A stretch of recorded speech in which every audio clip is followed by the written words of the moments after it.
Vous allez le voir, j'ai acheté une voiture que jamais j'aurais pensé avoir un jour, en tout cas quand elle est sortie en 2020. C'est une voiture qui me faisait rêver, que j'avais aucunement les moyens de m'acheter à l'époque, en tout cas pas avec une facilité déconcertante comme je l'ai fait aujourd'hui, frérot, sur un coup de tête. Parce qu'après je vais vous expliquer comment est-ce que j'en suis venu à acheter cette voiture et vous allez rigoler. Regardez bien la vidéo en entier parce que le moment où j'explique pourquoi j'ai pris ça est un moment aberrant. Et c'est une voiture, comme vous pouvez le constater, je pense que la marque, tout le monde a compris ce que c'était. Le cheval cabré, frérot, est présent sur le capot. Et pour les plus fins connaisseurs, regarde Charles, viens leur montrer. Si vous regardez juste ça, vous allez tout de suite savoir ce que c'est. Parce qu'il y a plusieurs types de bandes chez Ferrari. Chez moi, il n'y a qu'un type de bande, c'est Cabron.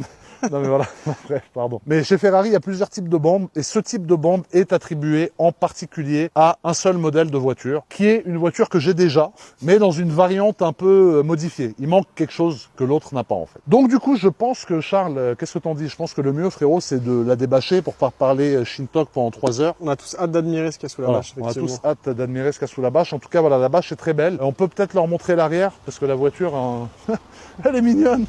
C'est une petite mamie, frérot. En toute détente. Elle était trop mignonne. Elle est passée, elle m'a fait Un petit coucou. je te jure, j'adore Trop les gens. gentil. À chaque fois qu'on vient dans cette épingle, il y a que des gens pisses. Ouais, c'est ça. Je te C'est vrai que jure, les gens, mec. ils disent tous bonjour, Ils ils sont sont tous polis trop et peu cool. Alors, importe les âges. on est en plein milieu de la route, comme des frérot. On a bloqué la moitié de la route. D'ailleurs, on fait chier quasiment tout le monde.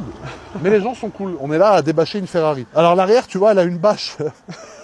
En fait, c'est comme moi à l'époque où je mettais des jeans slim, tu vois. Bon, je crois qu'ils sont plus trop slim là, normalement, parce que Normalement, ça va. j'ai pris une taille au-dessus. Mais voilà, ça c'est le cul de la voiture. Donc, je pense, Charles, que nous allons commencer. Regarde, ça aussi, ceux qui voient ça, les pros, vous allez tout de suite savoir ce que c'est. Je pense, Charles, que tu vas te mettre dans un 3/4 bien aberrant, pas trop loin, parce que des fois, t'aimes te mettre à 20 mètres de la voiture. Là, J'aimerais on est bien bien. que la voiture remplisse tout l'écran pour que les gens puissent voir tout de suite. On est Mais bien, en fait, là. il faut qu'on me voit. Hein. Alors là, on est bien. Là, on me voit, ok. C'est bon. Alors, regardez la famille, on va vous débâcher la nouvelle voiture. On est dans cette vidéo pour ça, vous voulez du tuning, mais regardez bien jusqu'à la fin parce qu'il y a la conduite et après il y a les 2 nouvelles montres qui vont beaucoup vous plaire, je pense. Mais pour ce qui est de la voiture, je me suis fait un plaisir bien plus qu'aberrant. Alors jusque-là, tu te dis, mais quel... Il a acheté la même, il en a déjà une comme ça, c'est un menteur. Elles sont pas à lui, il les loue, c'est pas ses voitures, c'est un sale...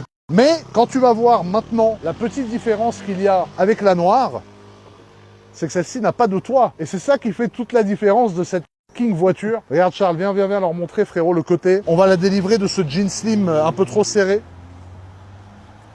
Qu'est-ce que c'est beau. Alors L'arrière là, de si vous cette voyez pas voiture. la différence entre ça et la noire, c'est qu'il vous faut des lunettes, hein, frérot.